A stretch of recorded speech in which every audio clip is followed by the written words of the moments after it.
Sadali lang. Ako rin, titingnan ko yung bagong issue ng British Vogue. Baka kasi may bago ng person Christian Dior at wala pa rito sa Taiwan. Di ba nakipag-date ka dun sa matandang mayaman na taga Silicon Valley? Forget it, that old man. Sa umpisa, okay naman ang date namin. Pagkatapos...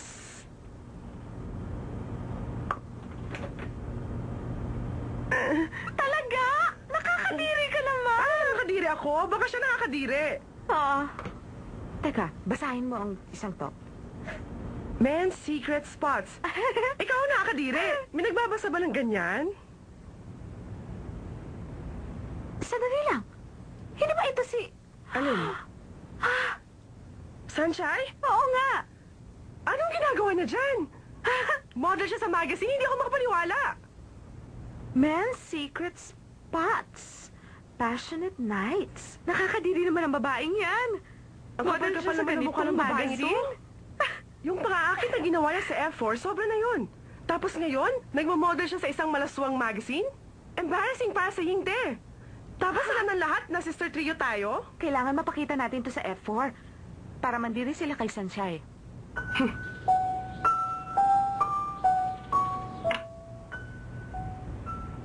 Sanchay, bumili ang daddy ko ng yate. Totoo? Shingha ang pangalan. Gusto mo magbakasyon tayo ngayon summer?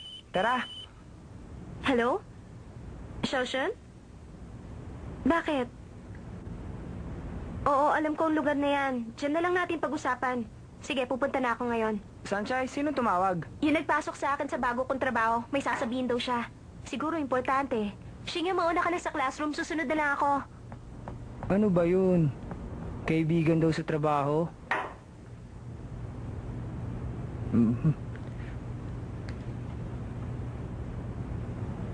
Hoy! Si Sanchay! Kinakausap kita. Susunod na lang daw siya. Tinatanong kita kung nasaan siya. Pupuntahan daw niya yung kaibigan niya. Kapayaton ka na, bulol ka pa.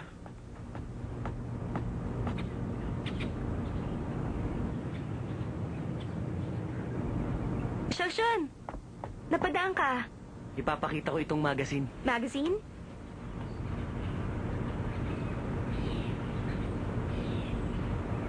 Bakit ganito? Ano bang klaseng magazine ito? Bakit malaswa ang pamagat? Yung pamagat lang ang malaswa. Pero hindi naman bastos yung nakasulat. Tignan mo yung picture natin. Maganda naman, di ba? Hindi naman mumurahin ang magazine na yan. Huwag ka sanang magalit. Bakit ganun sana sinabi mo? Ayokong mag-post sa ganitong magazine. Paano ba yan? Alam ko magagalit ka kaya pinakita ko agad sa'yo. Isa lang naman yung picture natin. Wala nang makakapansin yan. Anong ginagawa mo rito? Bakit lagi kayo magkasama? Wala kang pakialam. Kami ni Shoshan. Alam mo ba, partner ko si Sanchay. Partner? Shoshan, ano bang sinasabi mo? Makinig ka. Masaya kaming dalawa pag magkasama kami. Sunshine, nababaliw ka na talaga. Nag-post ka na nga sa Malaswang Magazine. Nakikipaglandian ka pa sa kumag na yan. Wala kang pakialam. Nagsiselos ka. Nagsiselos ka, di ba? Ba't hindi ka makasagot? Nahihiya ka bang aminin sa kanya? Shoshan, pwede ba tumahimik ka na lang, ha? Sanchay, dyan ka lang. Binabantayan mo siya. Pag nawala siya sa paningin mo, nagagalit ka. Pag may ginawa siyang ayaw mo, nagwawala ka. Siguro may gusto ko sa kanya. Tama ba? Tumahimik ka! Sumakit ba sa buhay mo? Sanchay, ito na ang tamang pagkakataon para tapatin mo siya. Gusto mo ba siya? Nakita mo masyado siyang mayabang at isip bata. Ayokong sagutin ang tanong mo. Bakit ayaw mo sagutin? Tapatin mo na siya para tigilan ka na niya. Kontrolado ka niya.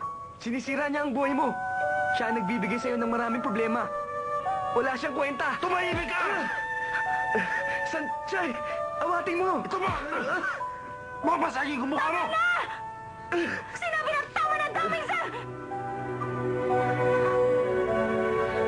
Wala akong gusto sa inyo. Tomza, sa tuwing magkasama tayo, nahihirapan akong makahinga. Dito sa eskwelahan, lagi na lang ikaw ang nasusunod. Ikaw ang may kontrol. Nasasakal na ako. Gusto ko namang mabuhay ng tahimik. Ayoko na ng ganito. Palagi lagi na lang magulong sitwasyon. Kapag may gagawin ako, kailangan ko pang ipaalam sa'yo. Wala na akong kalayaan. Nagsasawa na ako. Hindi ko na ito kaya. Gusto ko na lumayo sa anino ng F4. Nakikiusap ako. Pabayaan mo akong mag-isa. Sanjay, tayo na.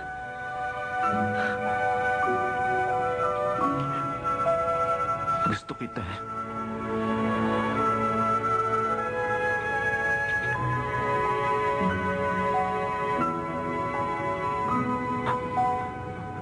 Gusto kita. Kahit ako hindi ko rin maintindihan ng aking sarili. Ang mga mata ko, ikaw lang ang nakikita. Nakakainis ka na daw, Minso. Sanjay, alam ko nakakainis ako. Pero gusto kong malaman mo na kapag umalis ka, susundan pa rin kita. Kahit saan lugar, kahit sa impyerno pa, kahit pa sa dulo ng mundo, asahan mong naroon ako.